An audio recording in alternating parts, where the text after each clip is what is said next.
Swanson. Councilmember Mabry. Here. Gomez. Here. Newman. Here. Please stand and join us in the Pledge of Allegiance. Pledge allegiance to the flag of the United States of America and to the republic for which it stands, one nation, under God, indivisible, with liberty and justice for all.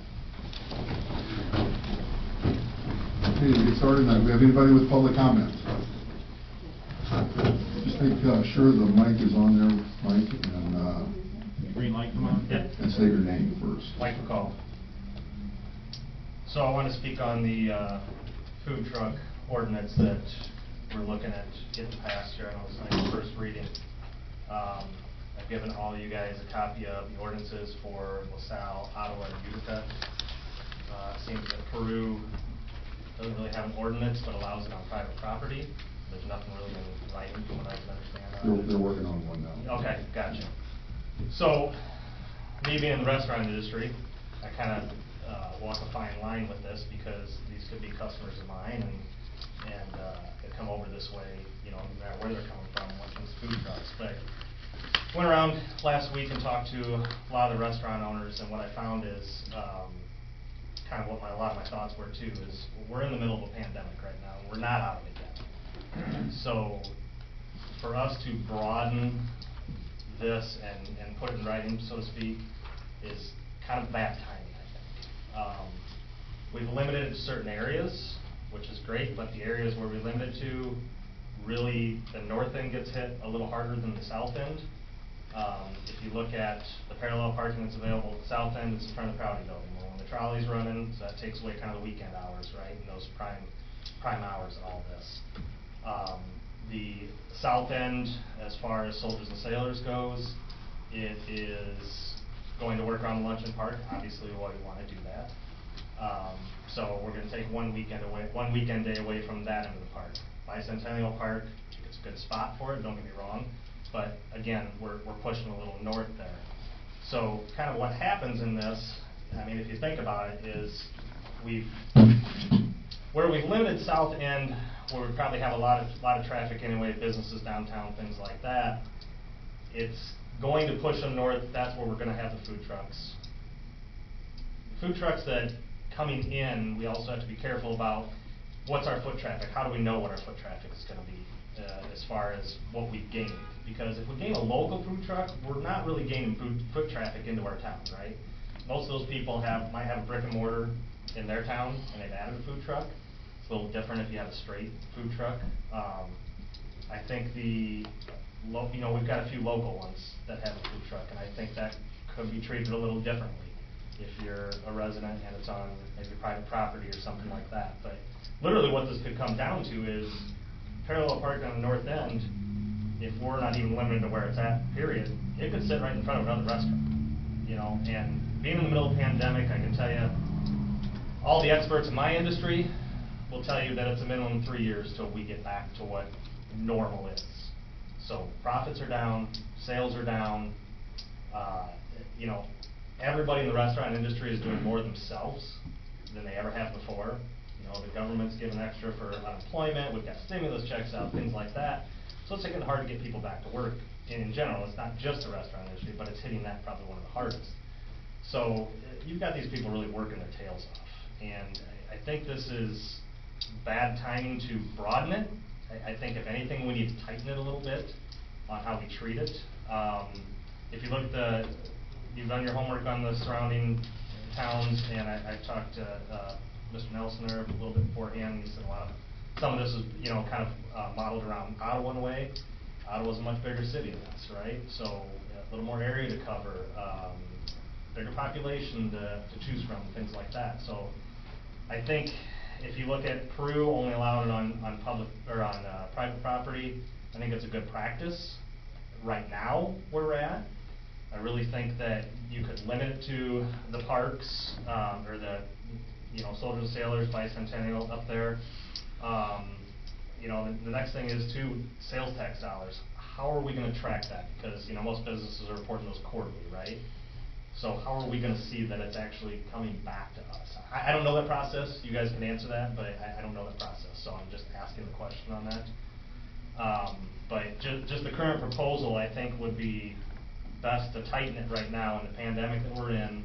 You know, we've done a good job as a city on allowing the businesses during this pandemic to operate, right? But the first wave that came through, most people followed what the governor said because, hey, this is going to be a 4-week, 14-day or 30-day, whatever, shutdown, and we're going to, you know, flatten the curve and we'll all be good. And unbeknownst to any of us, here we are over a year later and we're still in the same boat, right? So it's really put everybody in a bad position and trying to worry about profiting enough to keep their employees employed and whatnot on that end too. I think we almost agree, you know, we're all going to agree, like the Homestead Committee, you know, wanting to not have anybody when, like when Junior Women's Club is, things like that. And I think that's great. So if we're going to back that and really, you know, try and, which we want to, I think we need to back our restaurants also and be able to be profitable to keep going in business too, when it could affect that in the long term, short term, I should say, you know, with the pandemic and everything. Just with the current proposals and everything, I really think that it's something that we should tighten up. Like I said, I spoke to a number of restaurants. I don't know who you guys talked to. A lot of them said nobody talked to them, so that worried me. Not just independents, okay, that's what I talked to. But that worried me a little bit, you know. And all these guys, it's a tough business out there in the restaurant world right now. I'll tell you that, very tough. And like I said, with these experts saying minimum 3 to up to 5 years to get back to what we call normal and back to profitable where we are, I think that's the biggest worry amongst everybody in the city. And I think we need to think this through before we move forward a little more. So that's all I got. Thanks, Mike. I would say that one of the reasons why we're doing this is right now, food trucks can set up anywhere they want for as long as they want. They can set up in front of any restaurant that they want. They can take up every diagonal parking space in the south end of Main Street if they want. You know, we need to have, you know, and we're seeing more food trucks. We're seeing more food trucks all the time. You know, they're coming into town, and you know, we need to have a place for them that does not interfere. And our brick and mortar restaurants obviously are you know, a prime concern. And up at the north end, for instance, uptown, you mentioned, you know, where, you know, we do have 2 specific spots that they would be located in. So we're not putting them in front of restaurants. We're not allowing that. You know, the sales tax, we do get sales tax from some. We get some. We don't get it from others, and that's a fact. So it's you know, that's part of the ordinance, is they have to identify Princeton as the point of sale when they're doing business in the city of Princeton. We know when they're here because they have to have reservations, so we'll know who's where when. So, but your points are well taken. You know, and again, this ordinance is new to us. City's never had an ordinance for food trucks. If you look at the ordinance, it's very lengthy. It's about 7 pages long. You know, there's nothing that can't be changed in it. And actually, the very last section of the ordinance states exactly, you know, that we can change, modify the ordinance whenever the city feels it's needed. If it's detrimental to the food truck industry, it would go into effect the following year. If it's beneficial to the food truck industry, they can go in, you know, as soon as we pass an amendment to the ordinance. But, you know, so and even passing this on to the second reading doesn't mean that nothing can change between now and the second reading, 2 weeks from tonight. So we want to make sure we get this right. But again, this is new to us. We've never gone through this before. We can't think of everything. I mean, we just can't think of everything. We're going to get some things right, we get some things wrong, but we can always make those corrections and make sure that we, in the end, we get where we want to be. Anybody else want to add? We're going to be discussing this more in just a few minutes, and Mayor, I'm sure you're going to encourage the public to have comment then too as well. So, actually, if they want to kind of comment now, I mean, on this, we can have the discussion now as we lead into the ordinance, the reading of the ordinance later. So if anybody wants to come up, need your name. My name is Jordy Whittington. I am not a restaurant owner, but I am a business owner in the city of Princeton. And it seems like some of these things are a little bit inaccurate. Sales tax collected by 98% of these trucks is out of town. They're licensed in a different county, they're licensed in a different town. Therefore, the sales tax does not come to Princeton. It does not. That is on the sales tax form. I fill one out every month. We do get sales tax revenue from some of these food trucks. Okay, Because not gonna argue with you. they're identifying us as the. When my business burned down, when I had a fire, I had no electric, no water, no sewer, but I was given a bill to deliver the services to me. I asked the city for help. I was told that was delivered there, therefore I had to pay it. But we can allow a food truck to come in, throw a generator on the ground? I'm sorry, something's wrong with this picture. Last Friday, Mr. Jay Gleason is not able to be here this evening. His business was blocked by a trailer that took up 3 parking places. You can't see around the corner. The people could not come into his place of business. Again, we're all paying taxes. These guys don't have a license, pay no taxes in the county or the town. Please don't let them come in and destroy our local little businesses. Thank you. Thanks, Ernie. Any other comment? Just need your name. Okay, I'm Caitlin Sandine. I'm with Kyle's Coffee. So I have the Kyle's Coffee food truck. And from the city's perspective, I understand the need for an ordinance to have something in writing. Having something in writing will help negate some of the harassment we've endured, and I truly hope it's fair for everyone, both food trucks and the brick and mortars alike.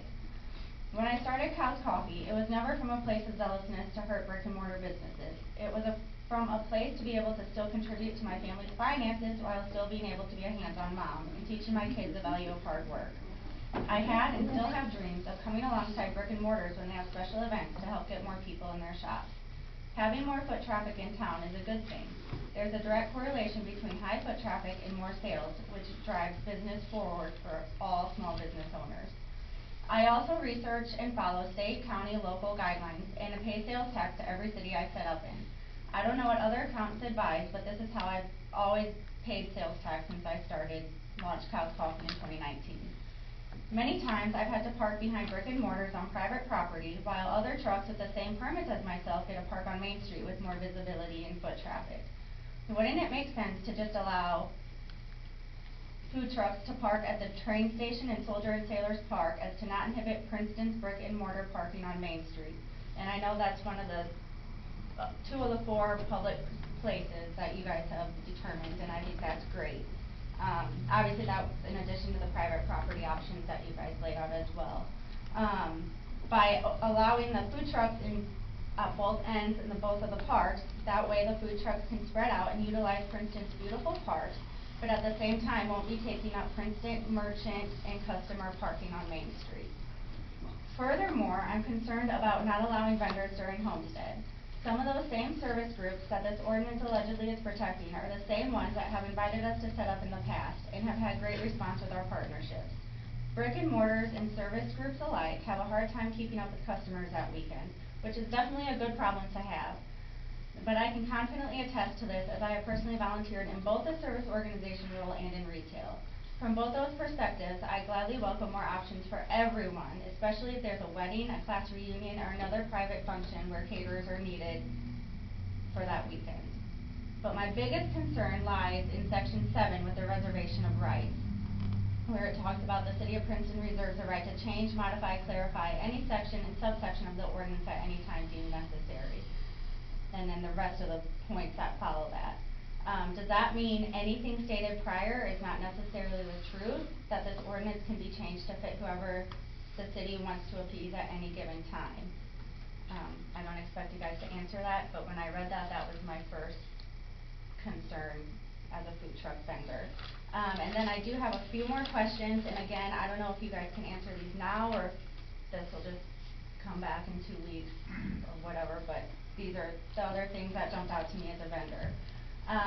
When the zones are talked about, B1 through 4, do the brick and mortar businesses owners know which zone they're in?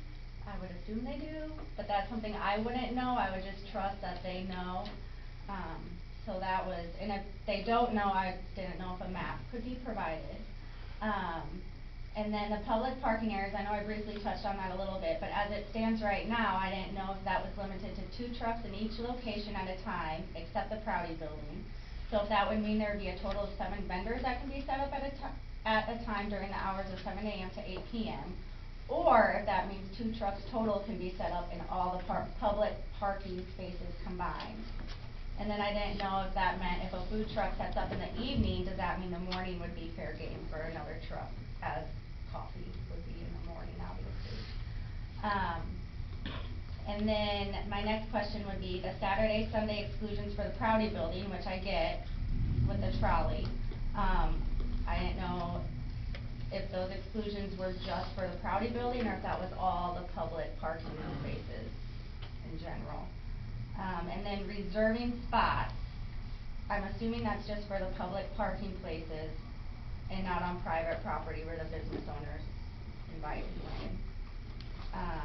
And then I also didn't know why a city employee, a police, or fireman would need to inspect a food truck if we have all the appropriate permits and are certified through the Bureau of County Health Department.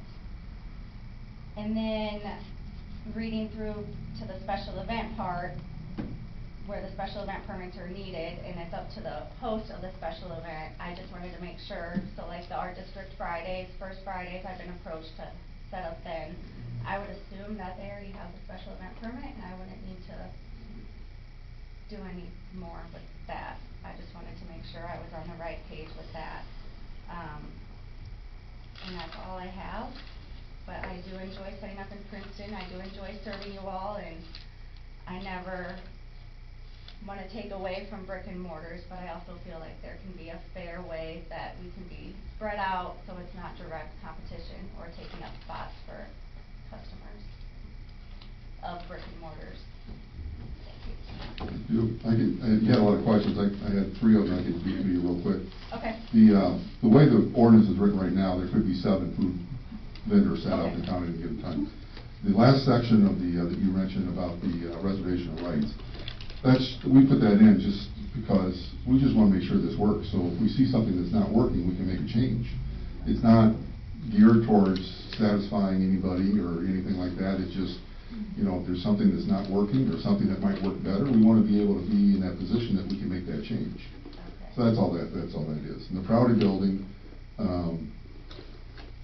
yeah, so the Proudy building, yeah, those days, the trolley runs is when we would not allow a food truck up there. Just in front of the Proudy building. Just in front of the Proudy building, doesn't, Which makes you know, the sense. rest of it. And actually, if the trolley doesn't run till 10 o'clock, people could actually set up there up until 9 o'clock in the morning. So it's just, you know, 1 hour on either side of when the trolley starts and finishes for the day. Okay.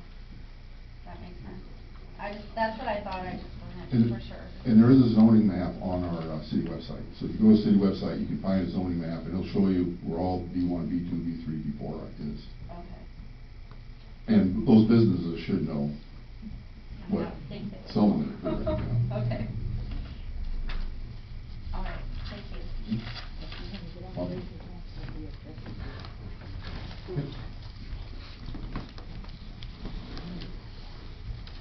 Just need your name. Doris Boyd.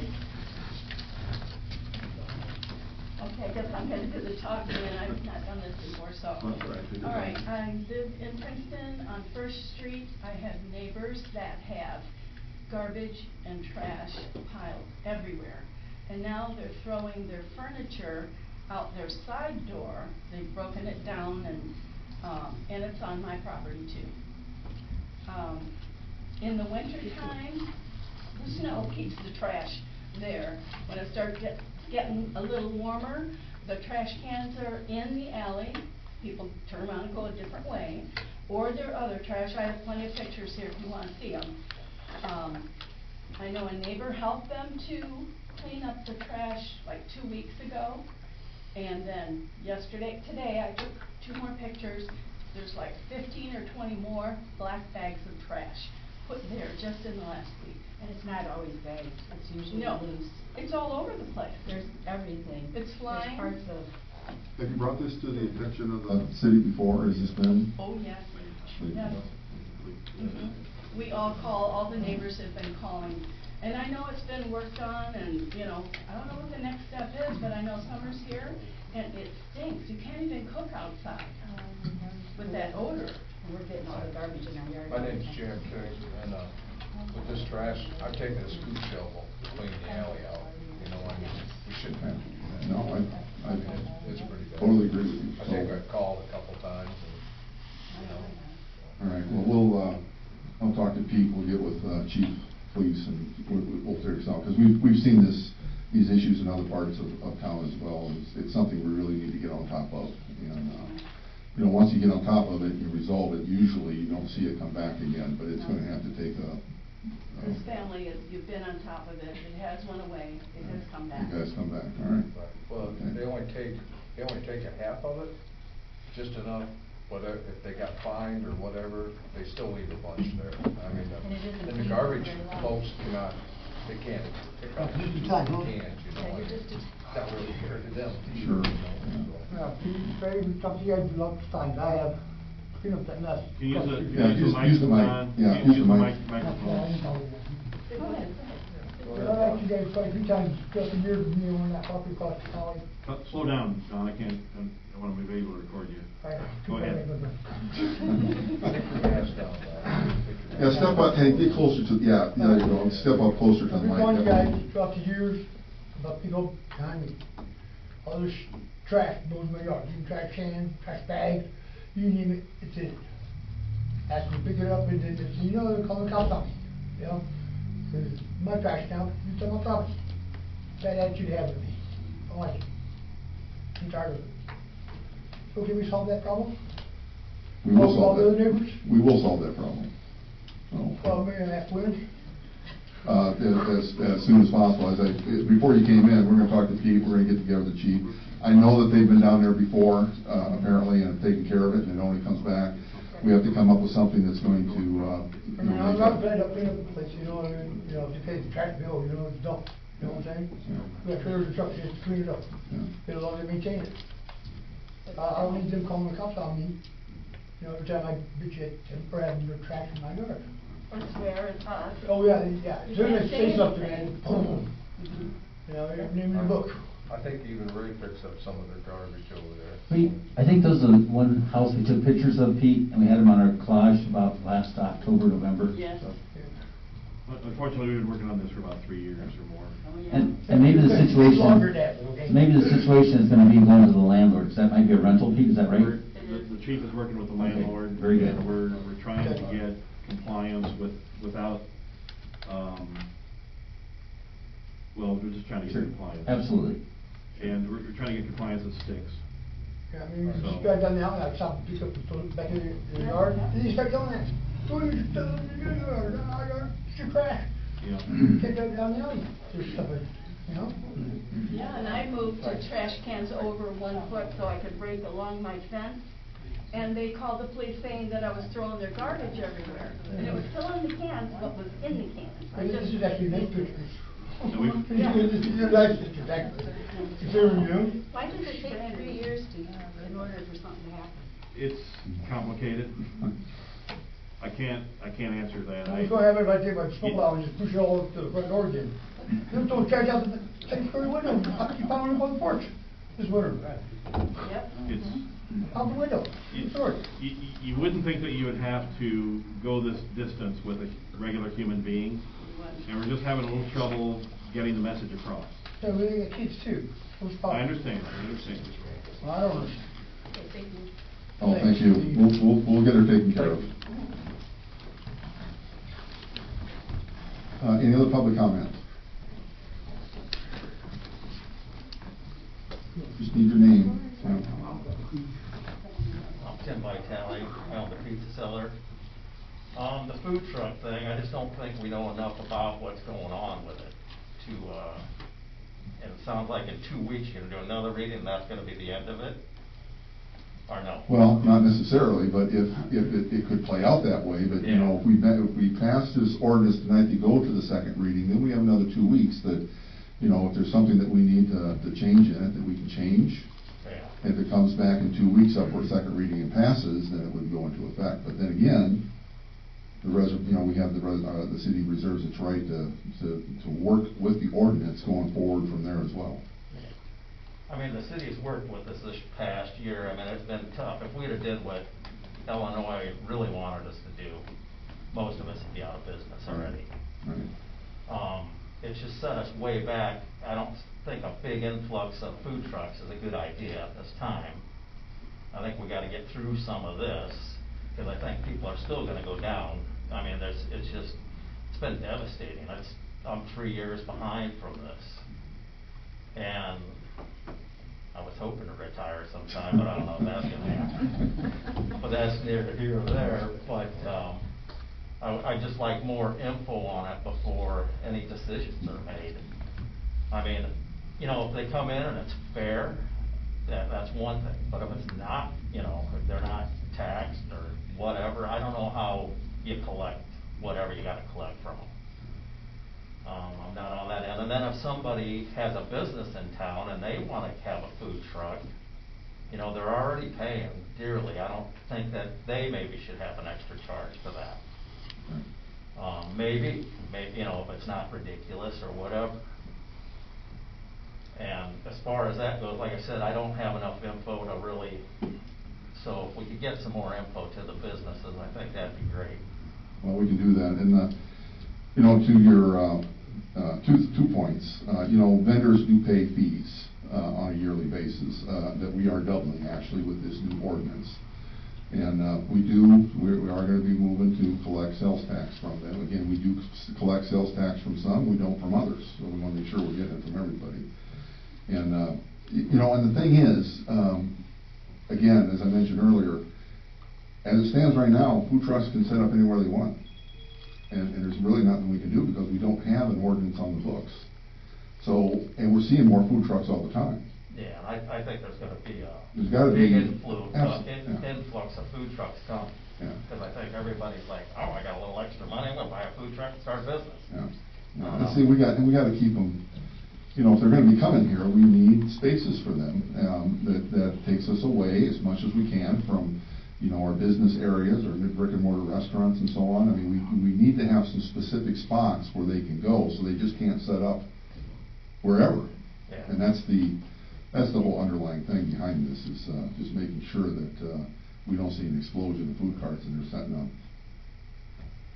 And then, on one more point, I live on 33 Columbus Street, and that street is temporarily closed right now, and I'm opposed to that.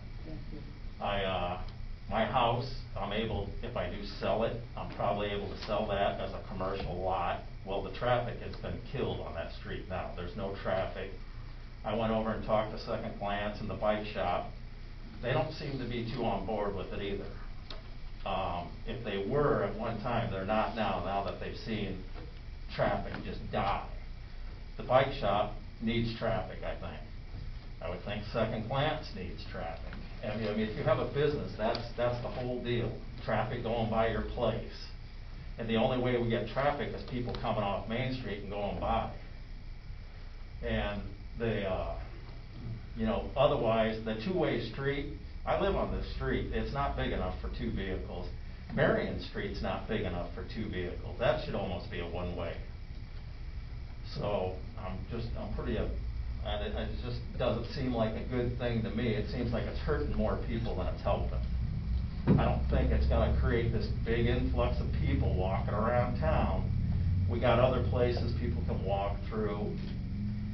So, I'm pretty opposed to that street being closed. Now, does that street need fixed up? Yes. The parking lot, nice right now. There was some bad design there, though.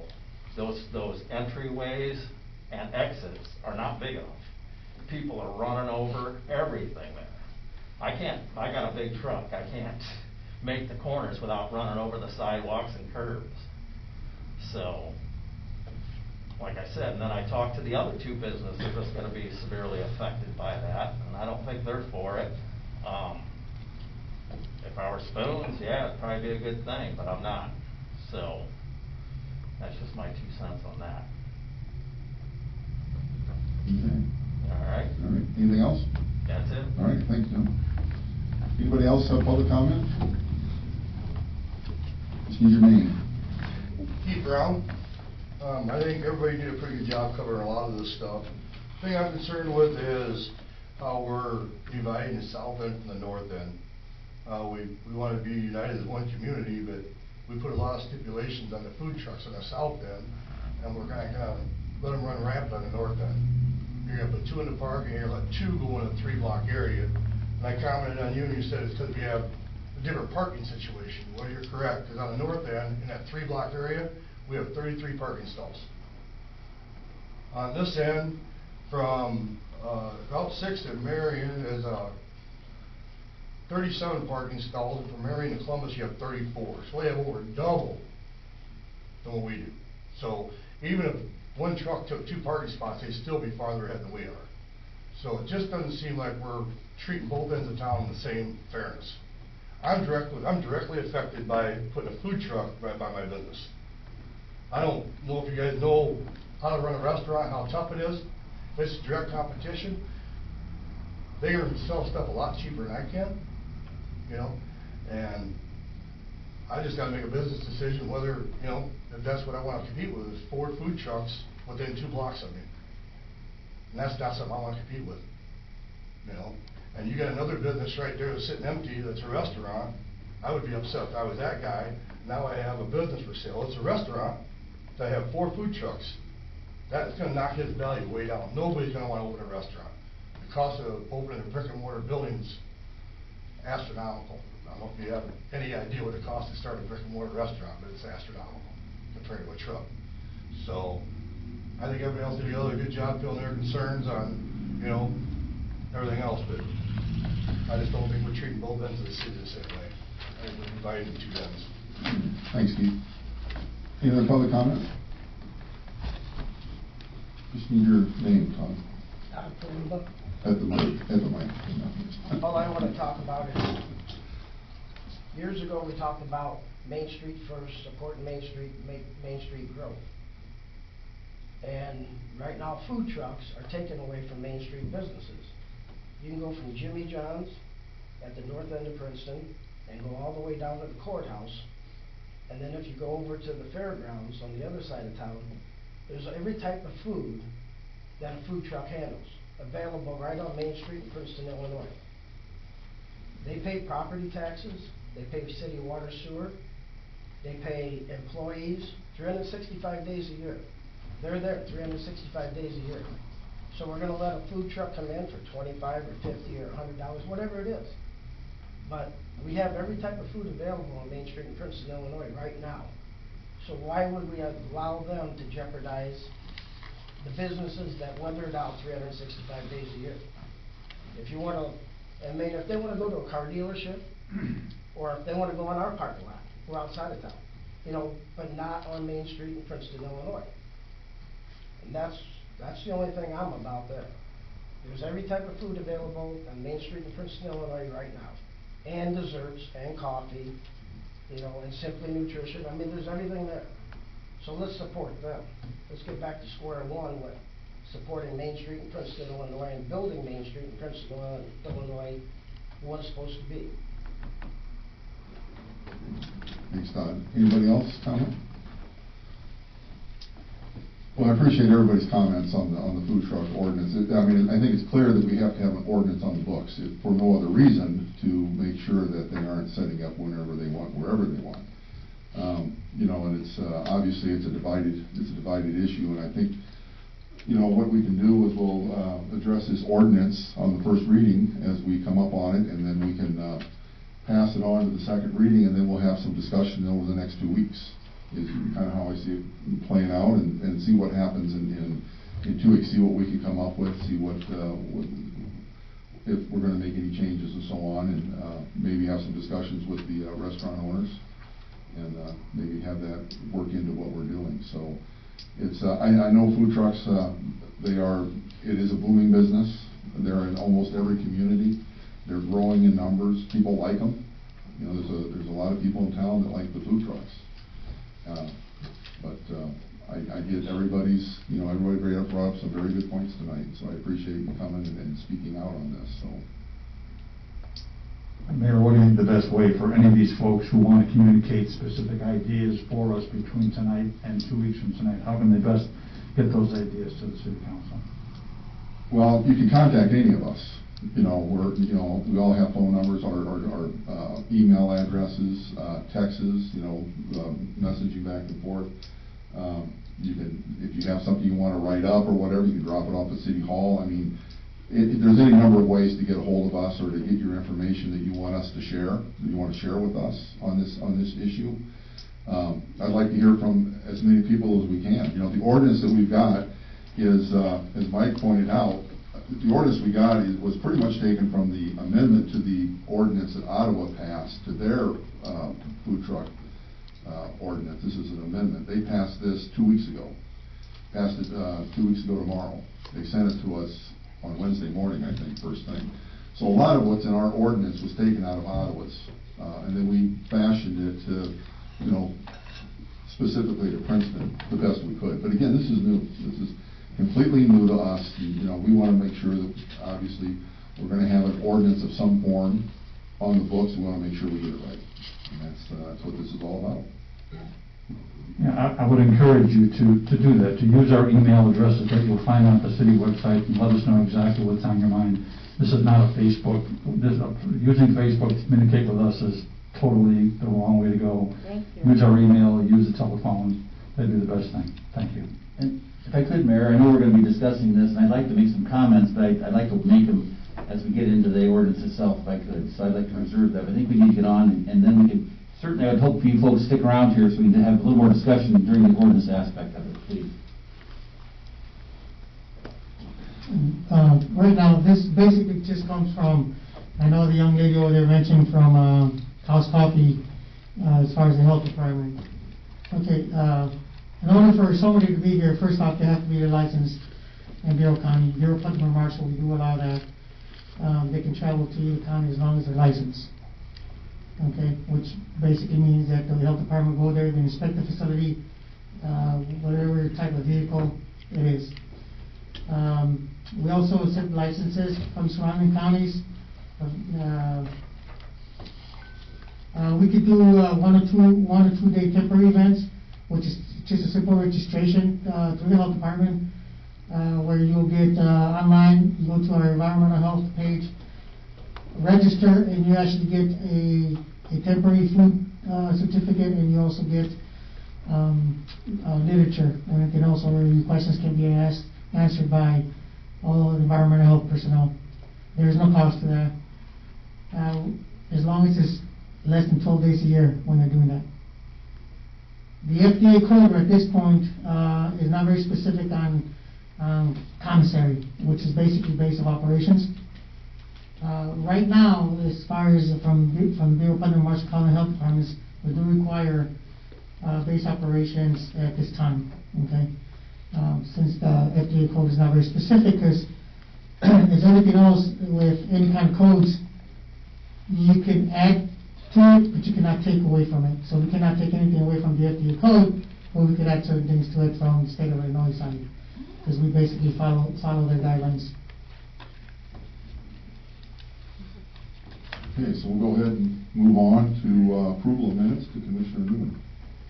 I move that we approve the minutes from our last council meeting on March 15th, 2021. I'll second that. Motion for second, any comments? Call roll. Councilmember Mabry. Aye. Gomez. Abstain. Newman. Aye. Mayor Querem. Aye. We'll go to approval of invoices to City Clerk Nelson. For this period in the Department of Accounts and Finances, we have invoices totaling $55,246.50. In the Department of Streets and Public Improvements, we have invoices totaling $247,690.92. And in the Department of Public Safety, we have invoices totaling $119,894.35. And in the Department of Public Property and Utilities, we have invoices totaling $160,734.60. Mayor, all council members present have confirmed their reviews of all invoices and now are submitted for disposition. I move that we approve the invoices as presented. I'll second that. Motion for second, comments? Call roll. Councilmember Mabry. Aye. Gomez? Aye. Newman? Aye. Mayor Querem? Aye. Now we'll go to regular business and City Clerk Nelson. We'll go right back to our ordinance. Next on the agenda is ordinance O-21-008. This is an ordinance regulating mobile food and beverage vendors. This is the first reading. Mayor, all council members have reviewed this ordinance and it is submitted for disposition.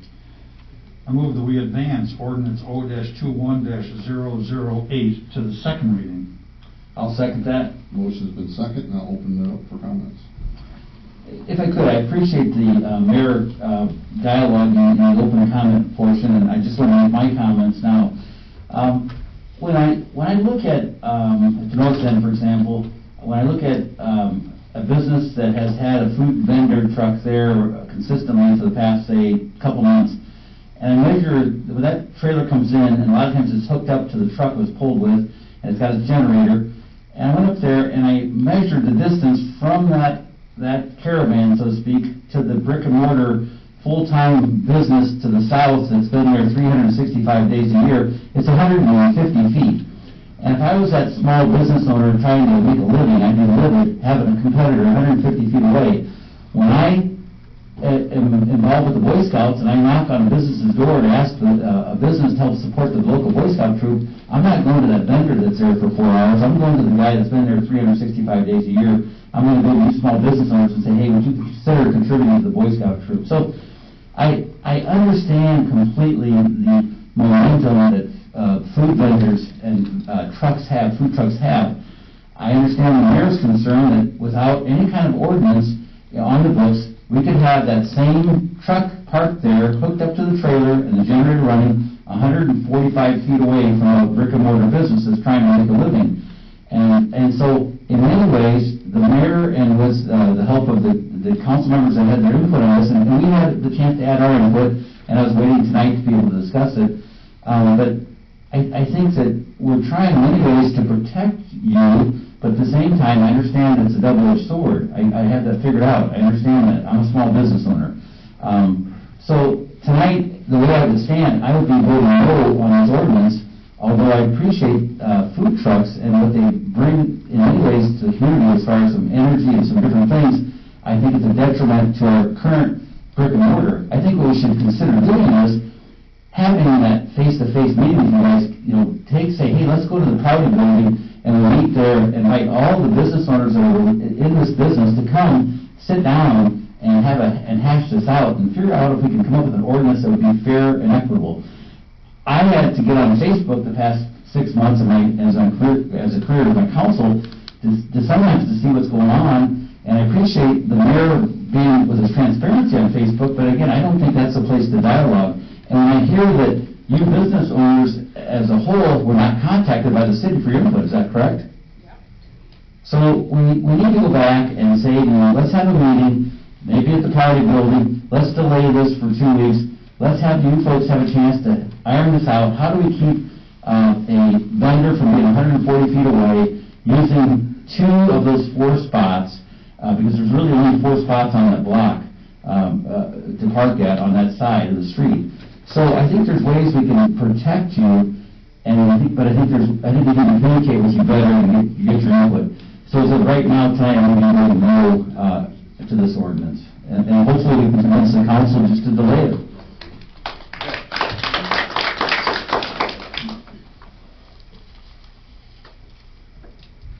I think the ordinance has value and it's necessary. I agree, Ray, totally. And maybe what we need to do is rethink having food vendors on Main Street at all. Maybe we should restrict and limit the food trucks to the parks. Yep. South End, North End, and just leave it at that. At least as a beginning. Sure, and Jerry, I think that's a good point. And we have an election tomorrow. We'll have 2 new council members coming on board. And even though they may not officially be sworn in till May, it'd be nice to get their input on this too. And we have gotten from one, obviously. Yeah, absolutely. We appreciate that. Why don't we table this? Why don't we table this motion for a later meeting to come back? Yeah. John, we have to act on the motion.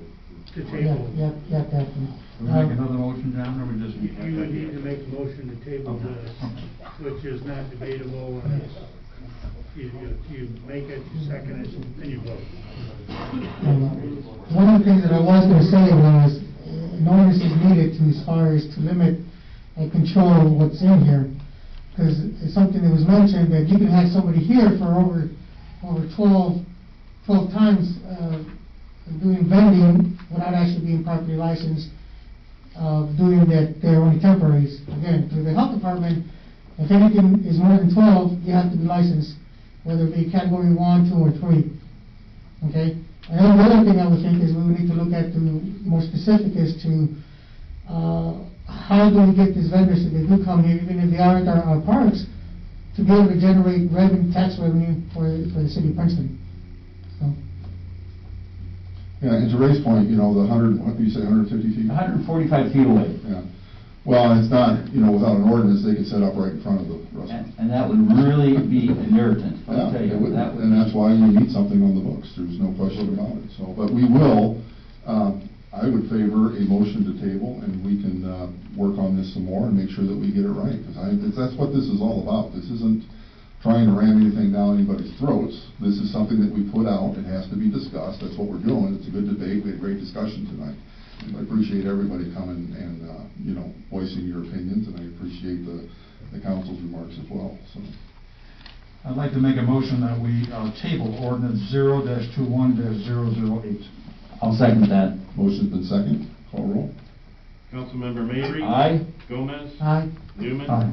Mayor Querem? Aye, so we'll revisit this in the coming weeks, and to Ray's point, we're gonna have 2 new council members coming on in first meeting in May, and we'll get their input as well, and we will get this right for the city as a whole, so.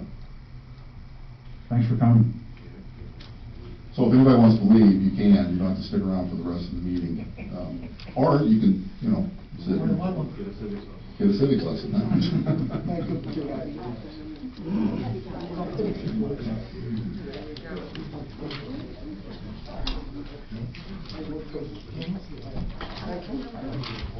Thanks for coming, appreciate it. I was going to say a comment, but I'll wait till the end.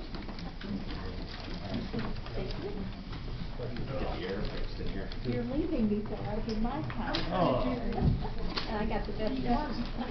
Scared everybody Well, away. that's how it goes. No one can leave until the meeting's over. Okay, so, we have to continue. Okay, next on the agenda is ordinance O-21-009. This is an ordinance amending the Bureau Putnam Enterprise Zone. Mayor, all council members have reviewed this ordinance, and it is submitted for disposition. I move that we advance ordinance O-21-009 to the second reading. I'll second that. Motion's been second, comments? Call roll. Do you want me to explain anything? Is this the, oh, yeah, that's first reading, I'm sorry, yeah, go ahead. I'll just explain that you might recall for those of you that come here regularly, we had a similar ordinance that changed the boundaries of the enterprise zone. That was over in Hennepin. This particular enterprise zone exercise is to change the boundaries of the enterprise zone by the wind farms in western Bureau County. Because there is one developer out there,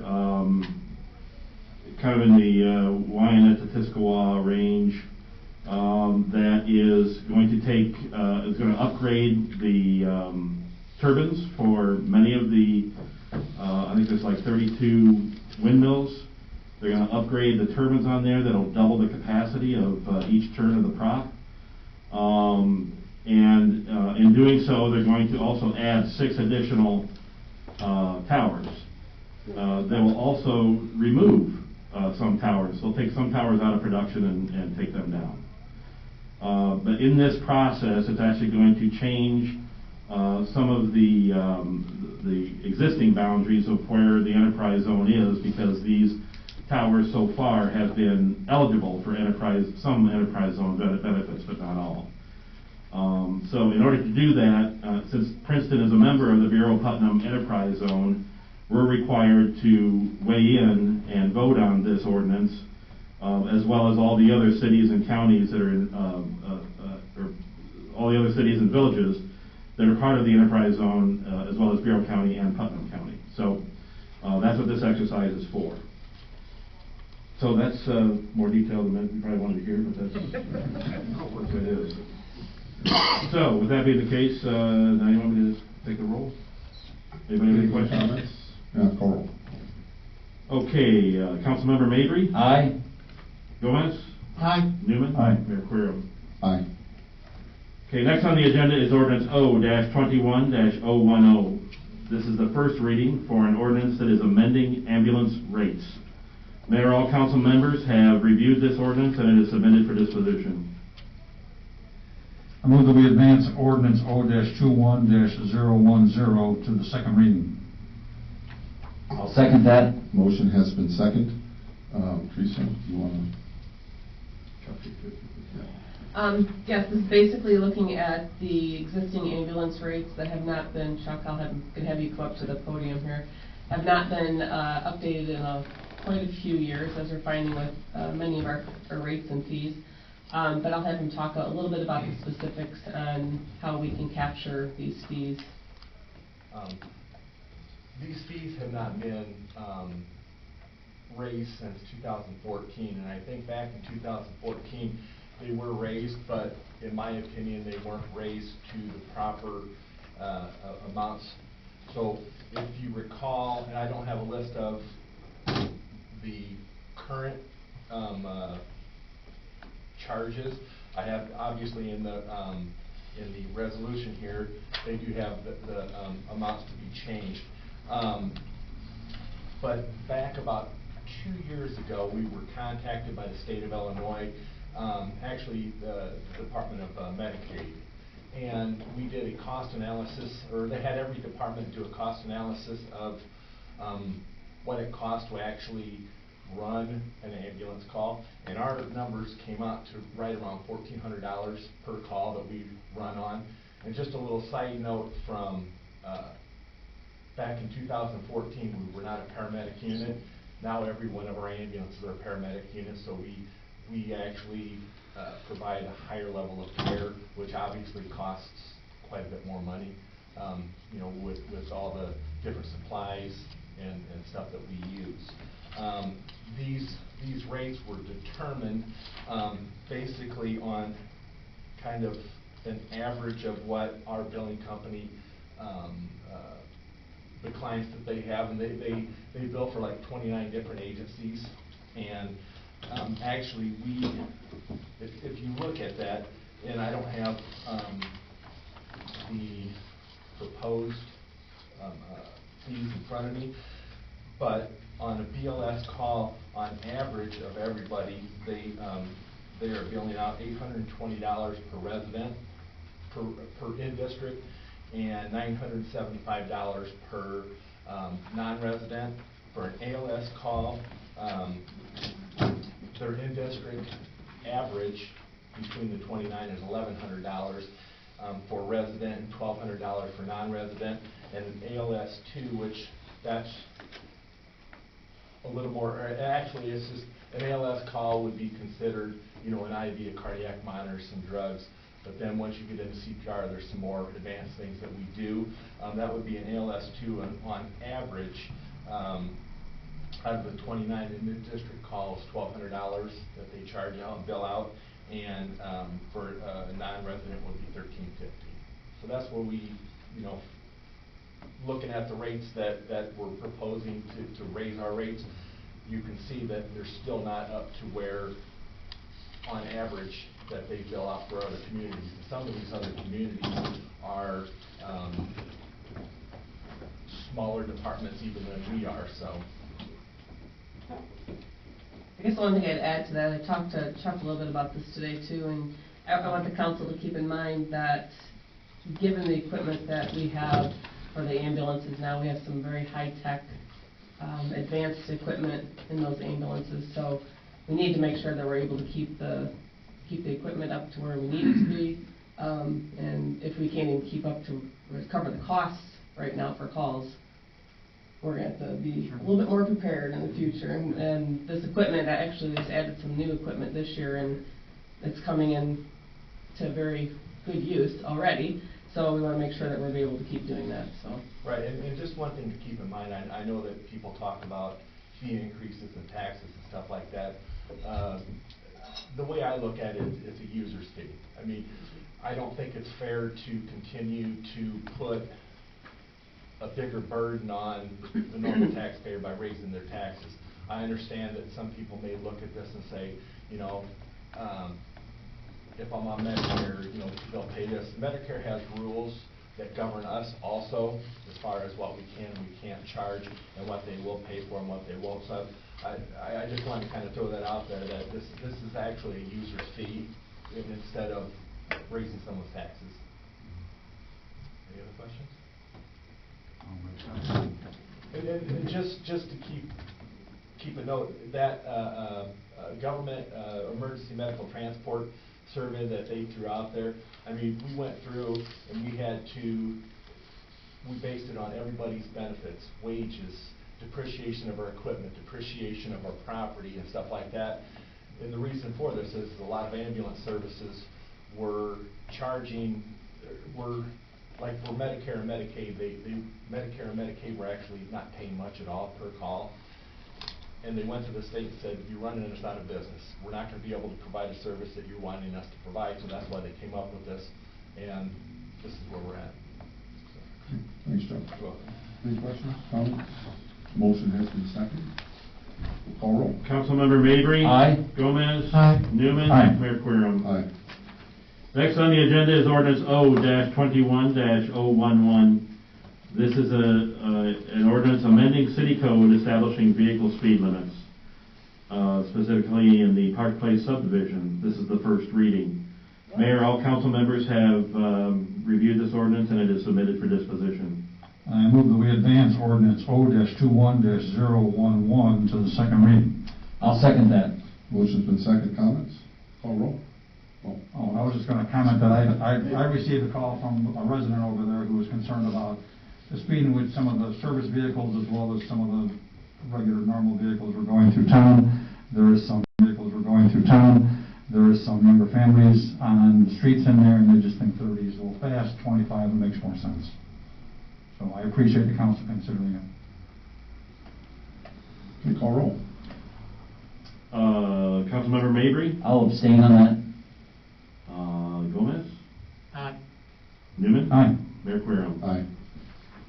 Next on the agenda is ordinance O-21-012. This is the annual budget for the fiscal year commencing on May 1, 2021, and ending on April 30th, 2022. This is the first reading. Mayor, all council members have reviewed this ordinance and it is submitted for disposition. I move that we advance ordinance O-21-012 to the second reading. Sorry about that, I second that. Motion's been seconded. Comments? Call roll. Councilmember Mabry. Aye. Gomez. Aye. Newman. Aye. Mayor Querem. Aye. That's it. Okay, so go to the city manager report. The only thing on my report is the police pension and fire pension reports for February of 2021. If there's any questions on those, let me know. The ending period, just as a brief, if anybody's interested in the numbers here. Change in position so far for police is a little over 1.9 million, and net held in trust for pension benefits is 9.2 million with an ending period of 11.2. And fire's numbers are, their change in position for this month is little over 1.3 million, and net held in pension benefits is 7.5, almost 7.6 million, with an ending period of 8.9 million. So. Any comments? Well, I mean, Mayor, I will say on this, just want to backtrack just a little bit on this ordinance on the food and beverage.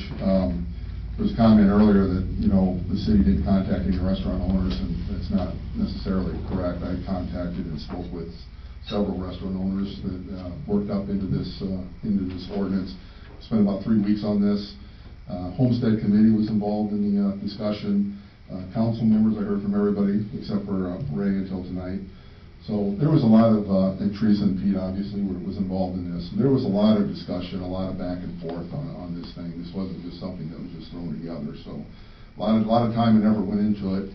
And going forward, you know, we will get this right. So rest assured. I don't have anything more under mayor report. Any old business tonight? Any new business?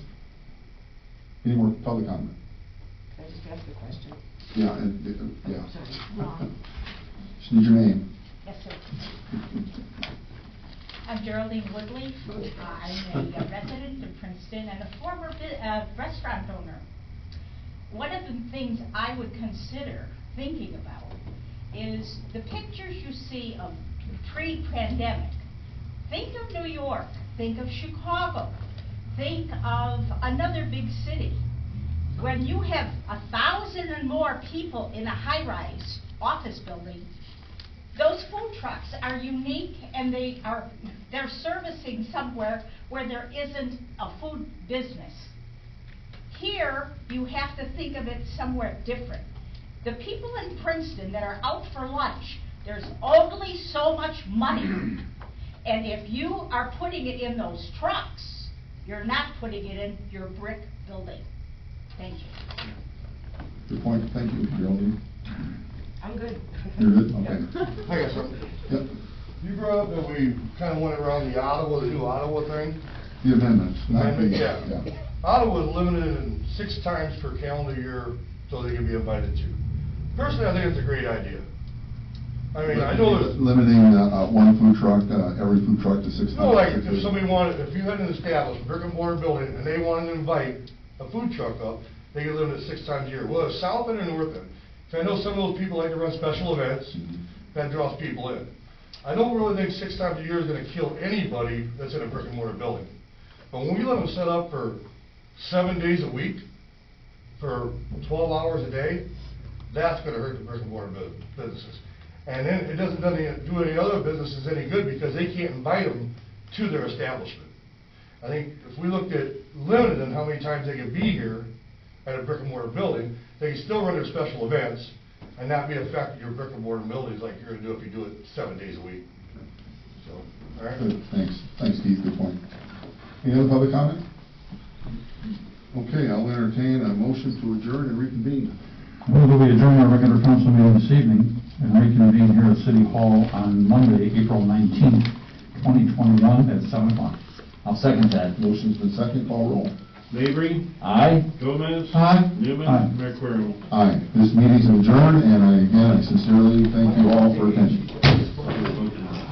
And don't forget to